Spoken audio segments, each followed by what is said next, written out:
जय श्री कृष्णा दोस्तों। हर हर महादेव। कैसे हैं आप सब? स्वस्थ और सुरक्षित होंगे। दोस्तों, कुंडली में ग्रहों और नक्षत्रों की स्थिति महत्वपूर्ण स्थान रखती है।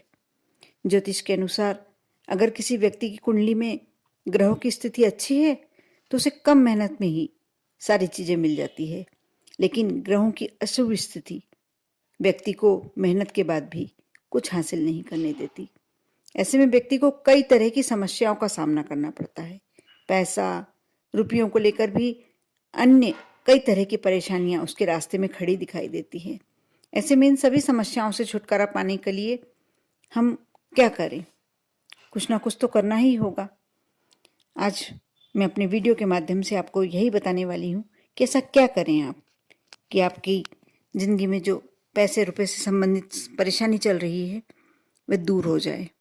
बहुत ही आसान उपाय हैं। जिस व्यक्ति की कुंडली में राहु दोष यदि हो है और उसके बनते बनते काम भी बिगड़ जाते हैं, ऐसे में एक कार्य करें। मोरपंख की ताबीज बनाकर अपने दाहिने हाथ में बांध लें। ऐसा करने से राहु दोष से उत्पन्न हो रही सारी समस्याएं दूर हो जाती हैं और जीवन बहुत ही सुचारू रूप से शुरू हो जाता है। कई बार घर में मौजूद वास्तु दोष व्यक्ति की तरक्की में बाधा पैदा करते हैं, ये तो आप सभी जानते होंगे।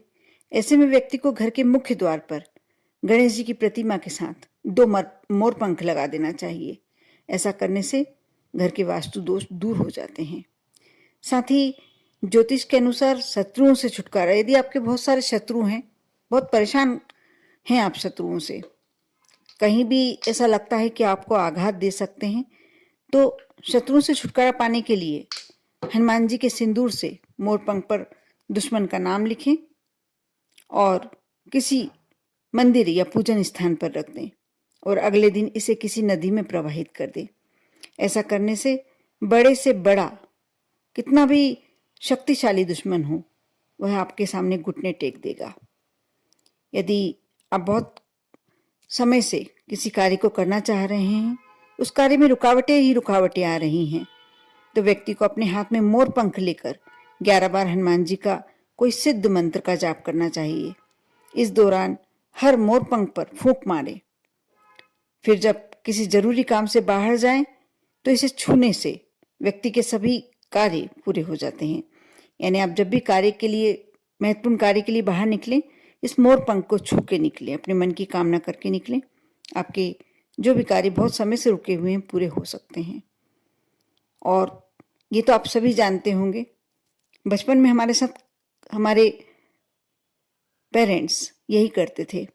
यदि पढ़ाई में मन नहीं लग रहा तो किताब में बच्चे के एक मोरपंख रख दीजिए, बच्चे का पढ़ाई में मन लगने लगेगा। ये आजमाई हुई बात है, 100% सत्य। और यदि घर में कलह चल रहा है, कलेश हो रहा है, आपस में मतभेद ही मतभेद हैं, तो पूजन स्थान पर रखी धार्मिक ग्रंथ में आप मोरपंख रखें। इससे देवी देवता प्रसन्न होकर परिवार को सुख शांति का आशीर्वाद देते हैं और घर में हो रहा जो कलेश होता है वह धीरे धीरे शांत हो जाता है। जो लोग मनपसंद जीवन साथी चाहते हैं कि हमें अपनी इच्छा अनुसार, यदि कन्या चाहती है कि वर मिले और पुरुष चाहता है, लड़का चाहता है कि उसे वधू उसके पसंद की मिले, तो उन्हें 40 दिनों तक राधा कृष्ण की मूर्ति को एक मोरपंख अर्पित करना चाहिए। देखना उसके मनपसंद ही जो भी है, वह बालक या बालिका, उसे उसके मनपसंद ही जीवन साथी मिलेगा। और घर में यदि आप सुख शांति चाहते हैं तो भगवान श्री कृष्ण की मूर्ति के साथ मोरपंख अवश्य रखें। यदि बिजनेस में बहुत ज़्यादा घाटा हो रहा है, नुकसान ही नुकसान हो रहा है, बहुत ज़्यादा परेशान हैं आप इस बात से, तो घर और दुकान, यदि घर में कोई इस तरह की परेशानी चल रही है, बरकत नहीं है, तो आप घर में पूर्व दिशा में मोरपंख रखें। यदि दुकान में, बिजनेस में नुकसान हो रहा है, कारोबार में नुकसान हो रहा है, तो आप दुकान की पूर्व दिशा में मोरपंख रखें। ऐसा करने से आपके जो बिजनेस में नुकसान हो रहा है या घर में बरकत नहीं है, दोनों कार्य आपके दूर हो जाएंगे। जो दोनों समस्याएं आपकी दूर हो जाएंगे। कहते हैं कि नज़र दोष से बचने के लिए घर के मुख्य द्वार पर यदि मोरपंख लगा दिया जाए और इसे ऐसी जगह पर रखें जहाँ आते जाते लोगों की नज़र पड़े। ऐसा करने से नज़र दोष, जो बुरी ग्रह होते हैं, बुरी आत्माएं होती हैं, कई बार आपने भी देखा होगा, आपने भी जज किया होगा इस बात को कि हम घर में अच्छा जीवन जी रहे थे और अचानक से ऐसा कुछ हुआ, ऐसा कुछ परेशानी आई कि हमारे जीवन में उथल पुथल शुरू हो गई। बिना कारण से घर में लड़ाई झगड़े, बिना कारण से धन की हानि, किसी का स्वास्थ्य खराब है, किसी को असाध्य बीमारी हो गई, बच्चे सामने होकर जवाब देने लगे, बच्चे हमारी सुन नहीं रहे हैं, गलत संगत में पड़ रहे हैं। कहते हैं जब ये तभी होता है, ये सब बातें तभी होती हैं जब कोई ऐसी शक्ति, दुष्ट शक्ति हमारे घर में प्रवेश कर जाती, कोई नकारात्मक ऊर्जा हमारे घर में प्रवेश कर जाती है और उसका खुद का आधिपत्य जमाने के लिए वह ऐसे हमारे घर में परेशानियां युक्त कर देती है हमारे घर को।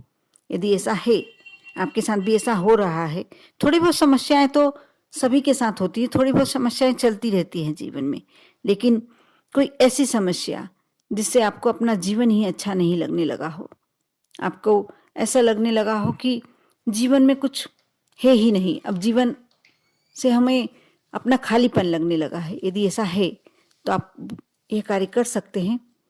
बहुत ही अच्छा है यदि आप घर के बाहर मुख्य द्वार पर एक मोरपंख लगाते हैं और यदि आप बांसुरी के साथ लगाते हैं तो इसका बहुत ही पॉजिटिव रिजल्ट आपको देखने को मिलता है। घर में जो भी समस्याएं होती हैं, जो भी नकारात्मक ऊर्जाएं होती हैं, घर में प्रवेश तो नहीं कर सकती, लेकिन यदि घर के अंदर होती भी हैं तो वो बाहर चली जाती हैं।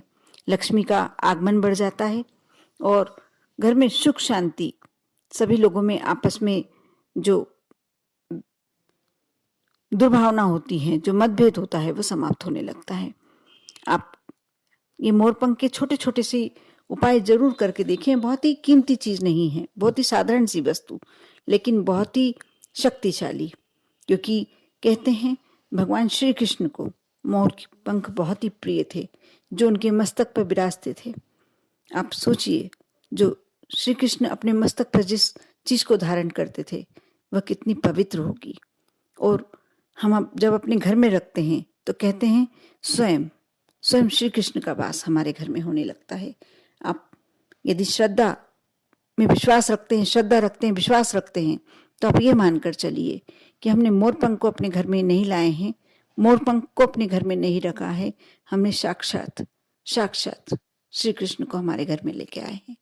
यदि आप इस भावना के साथ ये छोटे छोटे उपाय करते हैं तो आपका जीवन बहुत ही सहज और सरल हो जाता है। आप कर देखें। आपको ये वीडियो अच्छा लगा है तो अवश्य लाइक तो बनता है, और यदि आप मेरे चैनल पर नए हैं, मेरी आवाज़ पहली बार सुन रहे हैं, तो सब्सक्राइब अवश्य करना चाहिए, क्योंकि ऐसी अच्छी बातें सिर्फ इसी चैनल के माध्यम से आपको सुनने को मिलती है। यदि आपका कोई परिचित ऐसी जानकारियां चाहता है तो आप उन्हें अवश्य शेयर कीजिए। ओम नमः शिवाय।